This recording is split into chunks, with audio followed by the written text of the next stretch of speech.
재난을 소재로 삼은 영화들은 많이 있습니다. 그 가운데 제게 인상 깊게 기억으로 남아있는 영화 중에 하나가 조지 클루니가 주연한 퍼펙트 스톰이라는 영화입니다. 이 영화는 1991년 미 동부 해안에 일어났던 역대급 태풍을 모티브로 삼아서 실화를 바탕으로 한 재난 영화입니다. 오래전에 저는 LA 유니버셜 스튜디오 앞에 있는 극장에서 지금은 부산 호산나 교회 담임 목사로 계신 유진수 목사님 부부와 함께 이 영화를 보았습니다. 우리가 이 영화를 선택한 이유는 지극히 단순합니다. 여러 포스트가 있었는데 그 가운데 영어를 잘 이해하지 못해도 충분히 알 수 있는 영화가 뭘까? 그래서 재난 영화를 선택했고 우리가 이 영화를 봤는데 지금도 기억이 날 만큼 굉장히 인상 깊게 남아 있습니다. 퍼펙트 스톰은 북대서양에 형성된 강력한 허리케인과 함께 북극의 찬 기류가 만나서 발생하는 초대형 폭풍으로 그 위력이 파괴적입니다. 이 영화 속 주인공들은 그야말로 더 많은 참치를 잡아 돈도 더 벌고 그리고 빚도 청산하고 또 사랑하는 사람과 결혼도 하고 싶어하는 평범한 어부들로 이루어져 있습니다. 만선을 이루어서 저들의 꿈을 이루고 싶은 소박한 사람들이죠. 그런데 그들은 일기예보도 들었고 폭풍이 몰려올 수 있다는 사실도 알았지만 고기들이 몰려있는, 그래서 참치떼가 모여있는 곳을 향해서 항해를 계속했고 자신의 기술과 경험을 믿고 욕심을 따라 조업을 강행하다가 거대한 폭풍을 만나게 된 겁니다. 이 예측 불가능한 대자연의 힘 앞에서 인간의 오만과 욕심이 보잘것없다는 사실을 교훈하는 영화이기도 했죠. 이 재난 중에 강인한 용기와 동료애로 위기를 극복해내는 모습들도 참 감동적이었습니다. 동시에 이 그릇된 리더십이 그리고 욕심이 공동체를 얼마나 큰 위험으로 몰아갈 수 있는지도 알 수 있었습니다. 한편 우리 삶에도 언제 어떤 위험과 폭풍을 만날지도 모르는 항해를 계속하고 있다는 점에서 우리에게 적지 않는 공감을 불러일으키는 영화이기도 했습니다. 오늘 우리는 성경 말씀을 통해서 또 다른 재난 이야기를 묵상하게 되었습니다. 저와 여러분의 삶에도 충분히 몰려올 수 있는 폭풍과 재난 앞에 어떻게 대응하느냐가 그의 삶의 결과를 다르게 만든다는 사실을 알게 됐죠. 지난주일 말씀을 기억할 겁니다. 아그리빠 왕과 베소도 총독 앞에서 최후 변론을 마친 바울은 가이사에게 상소했고 드디어 로마로 호송당하여 이동하게 되었습니다. 먼저 1절 2절 말씀, 오늘 본문 읽지는 않았지만 자막을 통해서 읽어보겠습니다. 시작. 우리가 이탈리아로 배를 타고 가도록 결정이 나자 바울과 다른 제수들은 황제 부대에 소속이 된 율리오라는 백부장에게 넘겨졌습니다.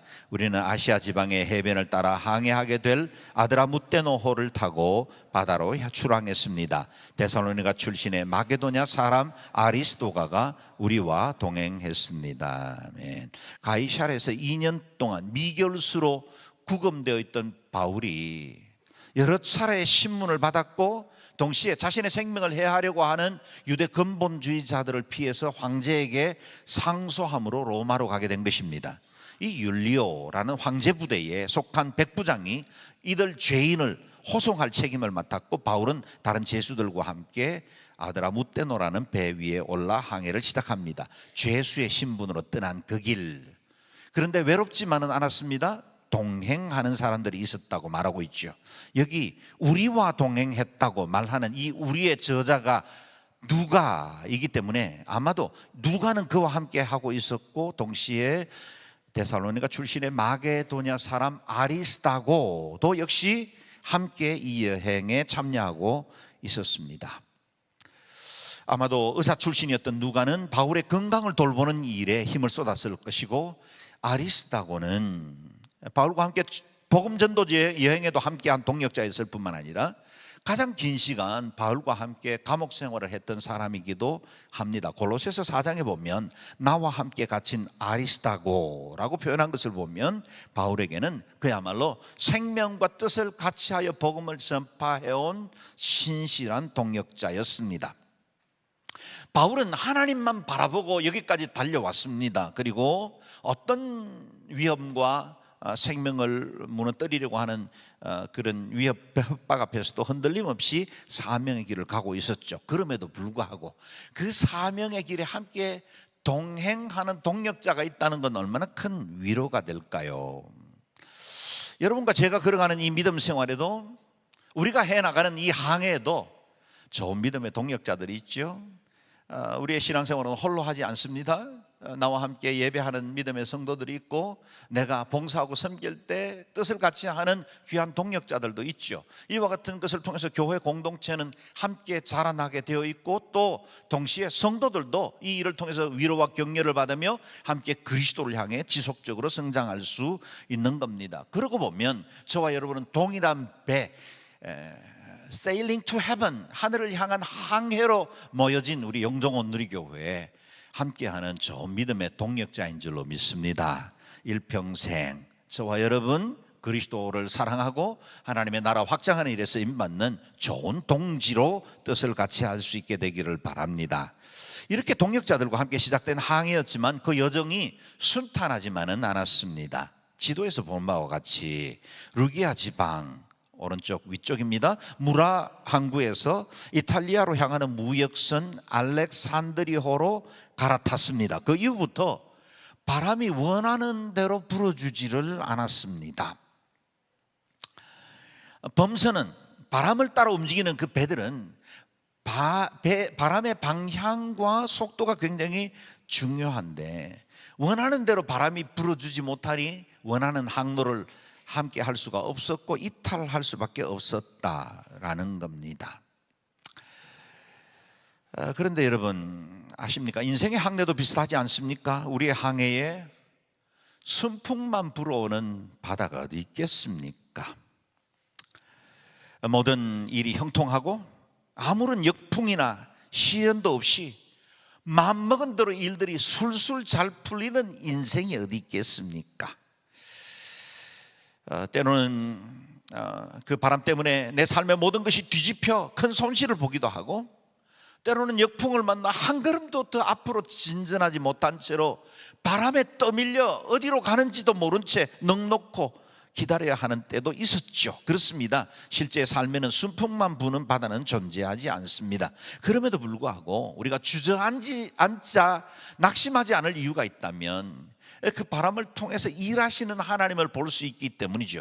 여러분, 바람이 없으면 배는 아예 움직일 수도 없습니다. 바람은 있어야 합니다. 그런데 그것이 내 원하는 대로, 내가 원하는 만큼의 에너지로 불지 않을 때는 분명히 있죠. 우리는 세상을 살아갑니다. 세상에서 여러 가지 우리가 만나는 모든 상황들이 없으면 우리가 어떻게 이 땅에서 건강한 몸과 마음으로 살아갈 수 있겠습니까? 그런데 그것이 내 마음에 원하는 만큼 내 맞는 때에 이루어지지 않을 때도 많이 있죠. 그래서 그것이 오히려 시련이 되기도 하고 고통이 되기도 합니다. 그러나 우리에게는 걸림돌인 줄 알았는데, 태풍인 줄 알았는데, 그게 오히려 우리를 더욱더 하나님을 깊이 만나게 하는 디딤돌이 되기도 합니다. 중동 속담처럼 햇빛만 계속 비치고 비가 오지 않는 땅은 사막이 됩니다. 우리의 삶의 현장에서 만나는 역풍이나 풍랑들도 우리의 삶을 더욱더 하나님께 가까이 이끌어 가시는 주님의 손길이 될 수 있다는 사실을 기억하셔야 합니다. 항해가 순탄하지 않으면서 어떤 일이 일어났을까요? 오늘 본문 9절에서 10절 읽어보겠습니다. 시작. 많은 시간이 소모되고 금식하는 절기도 지났기 때문에 항해가 위험해졌습니다. 그래서 바울이 사람들에게 충고했습니다. 여러분, 내가 보니 우리가 이렇게 계속 항해하다가는 재난에 빠지고 배와 짐이 큰 손실을 입을 뿐 아니라 우리 목숨도 위태로울 것입니다. 아멘. 물론 사도 바울은 항해 전문가는 아니었습니다. 그러나 지중해의 10월 이후의 겨울은 풍랑이 자주 일어나는 시기이고 결코 항해에 안전하지 않다는 사실은 상식으로 알고 있었습니다. 본문에 금식하는 절기라는 표현이 되어 있는데, 이것은 유대인의 달력으로 보면 욤키푸르 대속죄일이 속해 있는 것이고, 오늘 우리의 양력으로 보면 9월에서 10월 정도가 됩니다. 백길도 위험했고 항해 중 겨울나기도 쉽지 않은 시기였습니다. 지중해를 오가는 뱃사람들은 다 알고 있었고 항해를 끓이는 시기였죠. 더구나 바울이 누굽니까? 하나님의 사람입니다. 그의 판단은 단순히 사람의 계획과 지식에서만 온 것이 아닙니다. 하나님께서 그의 마음속에 장차 일어날 수 있을 만한 여러 가지 불길한 일들을 보여주었죠. 그럼에도 불구하고 사람들은 죄수 바울의 말에 귀를 기울이지 않습니다. 11절 12절 말씀 읽겠습니다. 시작. 그러나 백부장은 바울의 말보다는 선장과 선주의 말을 더 따랐습니다. 그 항구는 겨울을 나기에 적당하지 않았기 때문에 대다수 사람들이 베닉스에 가서 겨울을 날 수 있기를 바라는 마음에 계속 항해하자고 했습니다. 베닉스는 크레타 섬에 있는 항구 도시로 남서쪽과 북서쪽을 향하고 있었습니다. 아멘. 이 배에서 항해를 계속 할 것인지 말 것인지를 결정하는 사람이 누구인지를 보십시오. 1차적으로 중요한 오피니언 리더가 있었죠. 선장입니다. 누구보다 배를 잘 아는 사람이었습니다. 자신의 경험과 능력을 어필했을 겁니다. 또 다른 사람이 있었죠. 선주입니다. 배를 운영해서 수익을 얻는 자본가입니다. 당연히 자신에게 이익을 얻을 수 있는 방법으로 운항하기를 원했겠죠. 그리고 그 배에 타고 있는 모든 사람들, 여론입니다. 그들도 합리적인 이유를 제시했죠. 어디선가 만약 우리가 겨울을 보내야 한다면 이 작은 항구 도시인 라세아나 미항보다는 베닉스로 가는 것이 좋습니다. 그래야만 겨울 나기가 쉽습니다. 일리가 있는 주장이었습니다. 선장과 선주도 항해를 계속하자고 요구합니다. 항해를 계속할 것인가 말 것인가를 최종적으로 결정하는 사람이 백부장 율리오였던 것 같습니다. 백부장은 제수 신분이었던 바울의 장차 있을 수 있을 만한 위기에 대한 경고보다는 선장과 선주의 말을 따르기로 결정합니다. 상식적으로 선장과 선주, 전문가의 말을 듣는 것이 옳습니다. 백부장은 결코 잘못된 판단을 한 것은 아닙니다. 그러나 이 폭풍을 만난 알렉산드리아호의 운명은 여기서부터 꼬이기 시작합니다. 백부장은 바울의 말보다는 선장과 선주의 말을 더 따랐습니다. 다시 영화 이야기로 돌아가 보죠. 그들은 더 많은 참치를 잡고 더 많은 이익을 얻으려는 욕심의 소리에 귀를 기울이다 보니 엄청난 재난이 다가오고 있음을 알고도 자신의 경험과 능력을 의지했습니다. 그러다가 만난 큰 재앙이었던 겁니다. 그렇다면 여러분은 누구의 말을 더 따르고 있습니까? 오늘 여러분의 항해에 여러분의 귀를 기울이게 하는 내용들은 무엇입니까? 실제 우리의 욕심과 쾌락이 우리에게 던지는 많은 말들에 우리가 귀를 기울일 때가 얼마나 많습니까? 그것으로 인해서 잘못된 결정을 하고 우리의 삶에 후회할 만한 크고 작은 아픔들을 남기기도 합니다. 알렉산드리아호의 선장과 선주처럼 눈에 보이는 것, 유익이 될 만한 것, 합리적이고 논리적으로 맞는 것들만 우리가 따라가려고 할 때가 많습니다. 여러분, 이 세상이라는 이 세계에는 얼마나 보암직하고 탐스럽게 하고 지혜롭게 할 만한 유혹들로 가득 차 있습니까? 세상은 우리가 하나님의 말씀을 따라 결정을 내리거나 기도한 이후에야 어떤 방향을 찾아가면 그것은 비현실적이고 어리석은 일이라고 행동하고 비판하고 조롱하기도 합니다. 그리고 실제로 여러 상황 중에 세상이 더 옳은 것처럼 보일 때도 많습니다. 13절을 한번 읽어볼까요? 시작. 부드러운 남풍이 불기 시작하자 그들은 자기들이 바라던 대로 됐다고 생각했습니다. 그래서 그들은 닻을 올리고 크레타섬 해안을 따라 항해했습니다. 그들은 잘못된 항해를 결정했지만 오히려 바람은 그들이 원하는 방향대로 순풍이 불어오기 시작한 겁니다. 순풍에 돛을 올렸습니다. 백부장과 선장, 선주, 항해를 결정했던 사람들은 자신의 생각이 옳았다고 확신하게 되었을 겁니다. 그러나 여러분, 지금 내가 원하는 어떤 일들, 내가 시작한 어떤 일이 순풍이 불어온다고 해서 환경이 잘 열린다고 해서 언제나 옳다는 뜻은 아닐 수 있습니다. 물론 우리가 하나님의 뜻을 발견하는 여러 가지 검증할 수 있는 방법 중에 하나가 환경입니다.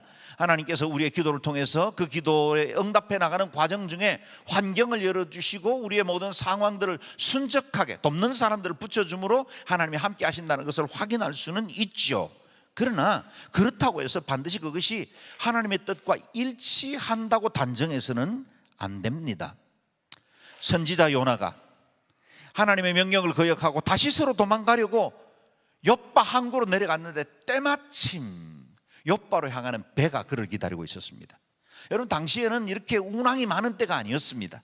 때마침 배가 기다리고 있었고 그가 타자마자 출발했습니다.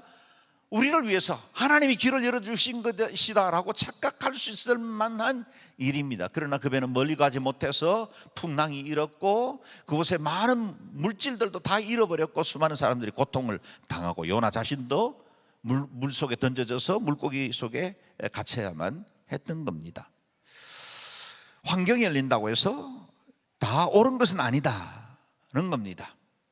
많은 사람들이 지지하고 그리고 여러 문제들이 척척 풀린다고 해서 이것이 하나님의 뜻과 일치한다고 단정하기 전에 하나님의 말씀에, 주님이 우리에게 계획하신 그 말씀에 옳은가를 늘 묻고 점검하며 나아가야 합니다. 과연 그들의 순조로워 보였던 항해는 그리 오래가지 못합니다. 14절에서 17절 읽어봅니다. 시작. 그런데 얼마 지나지 않아 그 섬으로부터 유라굴로라는 태풍이 불어닥쳤습니다. 배가 폭풍에 휘말려 방향을 잡을 수가 없었습니다. 그래서 우리는 배가 가는 대로 내맡기고 표류하다가 가우다라는 작은 섬 아래쪽을 따라 지나면서 간신히 그룻배를 바로잡을 수 있었습니다. 선원들은 그 배를 끌어올리고 아래로 밧줄을 내려 보내 선체를 둘러맸습니다. 그대로 가다가는 배가 스르디스 해안의 모래 언덕에 처박힐까 두려워 그들은 닻을 내려 배가 표류하게 했습니다. 순풍이 광풍으로 바뀐 것입니다. 유라굴로는 문자적으로는 북동풍이라는 뜻을 가지고 있습니다. 이렇게 유라굴로가 크레타 섬에서 불어온 이유는 크레타 섬 중간에 약 2100m 높이를 가지고 있는 이다 산맥, 어느 식당 이름이 이다더라고요. 이다 산맥에서 형성된 두 개의 반대 기류가 부딪히면서 생기는 회오리성 돌풍입니다. 퍼펙트 스톰과 같죠. 이런 폭풍 앞에서 백부장의 권력도, 선장의 경험도, 선주의 돈도 아무런 도움이 되지 않았습니다. 이제까지는 자신이 인생의 키를 잡고 항해한다고 생각해 왔는데 폭풍을 만나고 보니 결코 자신의 뜻대로 움직여지는 것이 아니라 바깥에 있는 더 큰 힘이 그 배를 운행하고 있다는 사실을 깨닫게 된 겁니다. 127명의 생명도, 화물선이 소유한 모든 물건들도 이제는 그들의 것이라 주장할 수 없게 되었습니다. 설사 그들의 소유라 할지라도 아무런 의미가 없어졌습니다. 이어지는 말씀의 공통점을 보십시오. 배가 폭풍에 휘말려 방향을 잡을 수가 없었습니다.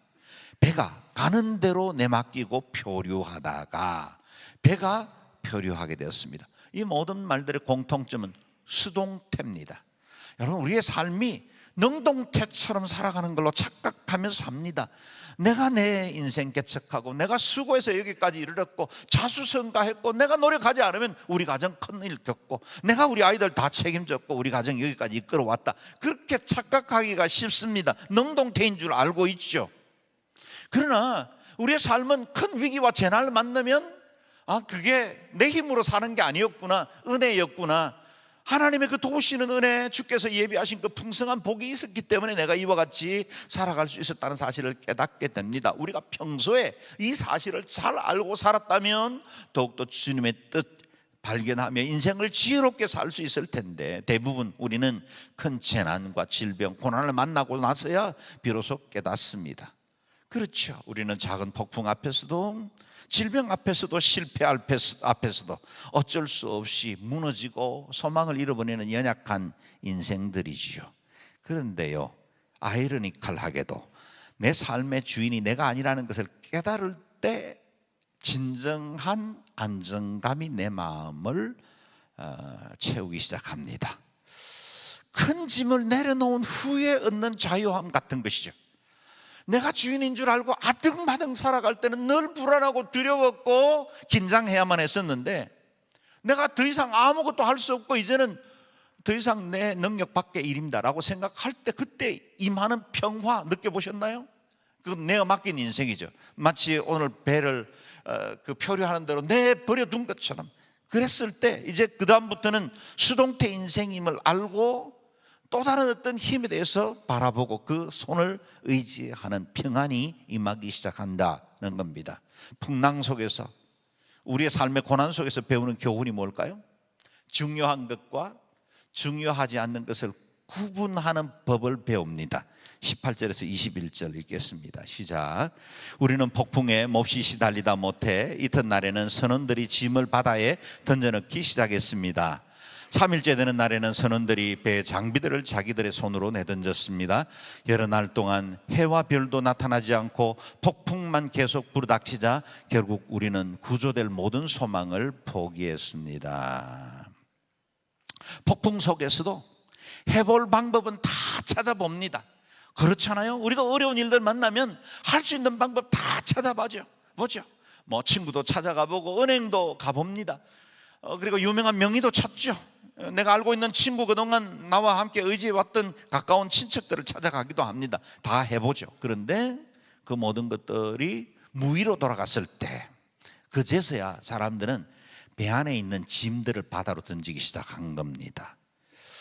배 안에 있는 짐들을 던졌고, 그 다음 단계에서는 장비들까지, 배를 운행해 나가는 장비들까지 버리기 시작했습니다. 그리고 나중에는 구조될 모든 소망까지 포기한 겁니다. 여러분, 옛날의 항해는 오늘날처럼 발전된 이 GPS를 따르는 게 아니었죠. 해와 달이나 별의 모습을 보고 방향을 정했는데 그것들이 다 보이지 않는 깜깜한 낮과 밤이 다 어두웠으니 무엇에 소망을 갖겠습니까? 다 내려놓은 겁니다. 여러분, 알렉산드리아 호는 화물선입니다. 제일 중요한 게 화물이죠. 그래서 그걸 잘 실어나는 것이 배의 사명인 줄 알았습니다. 그런데 그 많은 그 배를 채우고 있는 화물이 오히려 그 배의 가장 큰 위험이 된다는 사실을 그제야 깨닫게 되는 겁니다.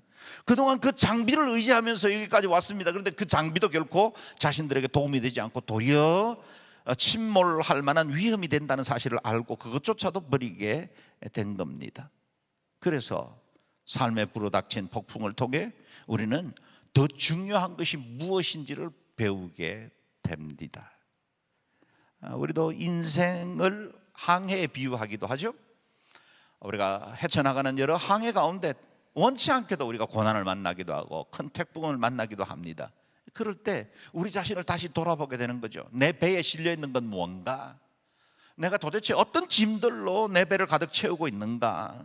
그것이 정말 내 인생에 진정으로 도움이 되고 있는 건가? 내 경험, 내 지식, 동원하고 내 인맥, 그런 것들이 때로는 우리에게 도움이 될 수도 있지만 그것이 내 인생에 더 큰 짐이 될 수도 있다는 사실을 깨닫게 됩니다. 그래서 폭풍을 통해 더 중요한 것이 무엇인지 배울 수만 있다면 그 폭풍은 오히려 복이 됩니다. 폭풍 속에서 하나님을 만나고 폭풍 속에서 내 인생에 진정으로 중요한 것이 무엇인지를 가려내기 시작하는 겁니다. 없어도 되었는데, 그것 안 이루어도 괜찮았는데, 그게 마치 내 행복인 줄 알고 아등바등하며 붙들려고 했던 모든 것들을 하나둘씩 내려놓기 시작할 때 진정으로 내 안에 가장 중요한 것들을 붙들게 됩니다. 저와 여러분의 인생에 있어서 가장 중요한 것은 무엇일까요? 예수 그리스도, 우리의 구원입니다. 영생입니다. 사실은 내가 주 안에 있고 아직도 내 호흡이 있어서 내 곁에 사랑하는 가족들이 있다면 여러분의 잃은 것이 아무것도 없습니다. 사람들은 외면적으로 나를 장식하고 있는 것들, 내 배에 싣고 다니는 그 많은 것들이 사라질 때 이것이 인생의 끝인 줄로 착각하고 삽니다. 여러분, 잃어버렸지만 그건 잃어버린 게 아닙니다. 가장 중요한 건 아직 남아있는 거예요.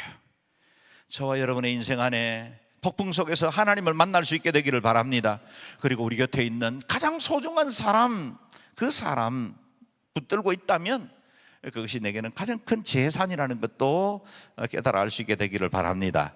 알렉산드리아 호에 승선한 276명이 다 절망에 빠져 있을 때 하나님은 당신의 사람들을 통해서 그 배의 운명 공동체를 소망의 길로 이끕니다. 21절에서 22절 말씀 읽겠습니다. 시작. 사람들이 오랫동안 아무것도 먹지 못하고 있는 가운데 바울이 일어나 그들 앞에 서서 말했습니다. 여러분, 크레타 섬에서 항해하지 말라는 내 충고를 들었다면 이런 타격과 손실은 입지 않았을 것입니다. 그러나 이제 내가 여러분에게 당부합니다.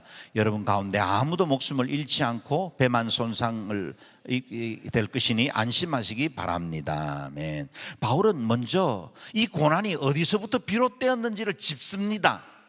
만약에 내 말을 들었으면 좋았을 겁니다. 그런데 만약에 잘못을 지적하는 것으로만 그친다면 그건 오히려 공동체를 더 불안하고 또 혼란스럽게 만들겠죠. 그는 대안과 소망도 제시합니다. 바울은 풍랑의 끝이 보이지 않는 깜깜한 어둠 중에도 하나님이 주시는 소망을 선포합니다. 여러분 가운데 아무도 목숨을 잃지 않고 배만 손상될 것이니 안심하기 바랍니다. 배 안에 있던 사람들, 자신의 생명을 담보할 수 없던 시간에 그들에게는 얼마나 큰 용기와 격려가 되었겠습니까? 안심하십시오. 비록 손실은 입었지만 여러분은 보호받을 겁니다. 안심하십시오. 여러분의 재산은 잃어버릴 수 있지만 여러분의 미래는 하나님이 보증하십니다. 오늘 이 아침에 예배하는 여러분에게도 동일하게 이 말씀을 선포하고 싶습니다. 여러분 안심하십시오. 여러분 잃어버린 거 아닙니다. 하나님 여러분이 지나온 모든 날들의 크고 작은 어려움들을 통해서 여러분을 더 깊이 만나주시고 하나님의 은혜 가운데 나오게 하셔서 여러분의 인생을 결국에 은혜와 소망의 항구로 인도해 주실 줄로 믿습니다. 바울이 이렇게 담대하게 말할 수 있었던 근거가 무엇일까요? 그것은 하나님의 말씀이었죠. 23절에서 26절 읽겠습니다. 시작. 어젯밤 내 하나님 곧 내가 섬기는 하나님의 천사가 내 곁에 서서 바울아 두려워 마라. 내가 마땅히 가이사 앞에 서야 한다. 그래서 하나님께서 너와 함께 항해하는 모든 사람들의 생명을 내게 맡겨주셨다라고 하셨습니다. 그러니 여러분 안심하십시오. 내가 하나님을 믿으니 내게 말씀하신 대로 이루어질 것입니다. 아멘. 그러나 우리는 밀려서 어느 섬에 닿게 될 것입니다. 아멘. 바울의 확신은 어디로부터 비롯되었습니까? 하나님의 말씀입니다. 하나님께서 그의 소망의 근거가 되셨죠. 하나님께서 함께 하시면 폭풍 속에서도 두렵지 않는 삶을 살 수 있습니다. 특별히 이 바울의 확신 속에는 사명이 전제되어 있습니다. 그는 가이사 앞에서도 복음을 전해야 한다는 하나님의 말씀이 있었고 그 말씀이 다시 배 안에서도 그 절망스러운 순간에서도 다시 재확인된 겁니다. 그렇다면 뭘 두려워하겠습니까? 하나님의 사명이 있었고 사명은 아직 끝나지 않았으니 하나님께서 끝까지 그를 보존하시고 이끌어 주실 것이다 하는 겁니다. 더구나 바울이 살아서 가이사 앞에 서야만 한다면 배 안에 있는 사람들의 모든 생명도 보장되어 있는 것입니다. 여기 우리가 주목해야 할 말씀이 하나 있습니다. 하나님께서 너와 함께 항해하는 모든 사람들의 생명을 내게 맡겨주셨다. 아멘. 놀라운 말씀 아닙니까? 바울뿐만 아니라 배 안에 있는 모든 사람들의 생명을 바울에게 맡겨주셨다는 겁니다. 선장과 선주가 아니었습니다. 탁월한 전문가들에게 맡겨진 게 아니라 기도의 사람, 하나님 앞에 깨어있는 하나님의 사람에게 맡겨주셨다는 겁니다. 그래서 저는 이 말씀에 근거해서 제가 비행기를 탈 때마다 비행기에 타고 들어갈 때 거기 앉아있는 수많은 사람들에게 이렇게 말합니다. 당신도 오늘 내 덕분에 안전하게 여행하는 줄 아십시오. 물론 이걸 입으로 내어서 말하지는 않습니다. 제 마음속에 늘 그렇게 선포합니다. 그렇죠? 하나님이 내게 사명을 주셨고 내 생명을 보존하실 것이 분명하기 때문에 나와 함께 비행기를 탄 모든 사람들도 나로 인해서 안전할 거다. 여러분 제가 과대망상증입니까? 저는 이 지구호라는 풍랑 만난 배가 이만큼이라도 순항하여 여기까지 올 수 있었던 것은 하나님의 사람들, 깨어있는 주의 교회들이 하나님 앞에 기도하기 때문이라고 확실히 믿습니다. 이 나라의 민족, 정치, 경제, 문화 그 어느 영역을 봐도 제대로 된 것 없는 것 같고 불안하기 짝이 없고 늘 핵 위협과 북한의 침략의 위협 앞에 지금까지 달려온 이 대한민국이 이같이 복을 받고 열국에 영향을 끼치는 귀한 나라로 세워질 수 있었던 것은 저는 단언코 확신합니다. 24시간 깨어서 하나님 앞에 이 나라 이 민족을 의탁하는 구국재단이 있고, 저와 여러분 무릎 위에 이 나라 이 민족을 의탁하고 기도하는 기도의 사람들이 있기 때문인 줄로 믿습니다. 교회가 이 땅의 유일한 소망입니다. 하나님께서 이 민족을 교회를 통해서, 하나님이 이 백성들을 통해서 보존하시고 평강 가운데 인도해 주실 줄로 믿습니다. 여러분, 그리스도 예수의 사람들은 이 정도의 자부심은 가져야 합니다. 안심하십시오. 내가 하나님을 믿으니 내게 말씀하신 대로 이루어질 것입니다. 아멘. 안심하십시오. 내가 하나님을 믿으니. 누가 믿는가? 바울이 믿습니다. 그런데 누가 복을 받는가? 그 함께하는 모든 사람들이 복을 받는 거예요. 한 사람이 하나님 앞에 깨어 있으면 그 공동체가 다 복을 받습니다. 여러분, 우리 교회가 주님 앞에 깨어서 기도하고 하나님의 그 뜻, 거룩함을 이루어 나가고 있으면 이 지역사회가 복을 받고 이 민족이 살아갈 줄로 믿습니다. 우리는 경제적으로도 도덕적으로도 사회적으로도 여러 크고 작은 폭풍이 한꺼번에 몰아닥친 퍼펙트 스톰 시대를 살고 있습니다. 이 폭풍 가운데 우리가 마땅히 해야 할 일이 있죠. 34절 37절 말씀도 읽겠습니다. 시작. 그러므로 이제는 여러분이 음식을 좀 먹어둘 것을 권합니다. 그래야 살아남을 수 있습니다. 여러분 가운데 어느 누구도 머리카락 하나라도 잃지 않을 것입니다. 바울은 이렇게 말한 뒤 떡을 조금 가져다가 모든 사람들 앞에서 하나님께 감사한 후 떼어 먹기 시작했습니다. 그러자 모든 사람들이 용기를 얻어 음식을 먹었습니다. 배 안에 있는 사람들은 모두 276명이었습니다. 아멘.